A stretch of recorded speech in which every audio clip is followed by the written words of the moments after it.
என்பது கோயில்தான், கண்களே தீபங்கள். பெண்மை என்பது தெய்வந்தான், முத்தமே வேதங்கள். லலலலலலல நீ வேண்டும், இதழ்களில் வழிகிற தேன் வேண்டும்.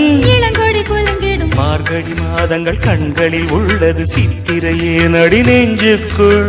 கும்பிழி பார்க்கவும் உன் விரல் தீண்டவும் நித்திரை போனது கண்ணுக்குள். போனது போகட்டும் ஆனது ஆகட்டும், பூங்கொடியே என்னை கட்டிக்குள். மாணிக்க சிலை நான் மன்மத கலைதான், மனசுக்குள் அடிக்குது அலைதான். ஏன் இந்த தினவு ஆனந்த கனவு, எதற்கோ துடிக்குது இமைதான். தேன் குடம் சிந்திய ஈரம் தேடுகிறாய் இதழோரம், தேன் குடம் சிந்திய ஈரம் தேடுகிறாய் இதழோரம். தலையில் இருந்து விருந்து தருவாள் தினமும் கொழுந்து.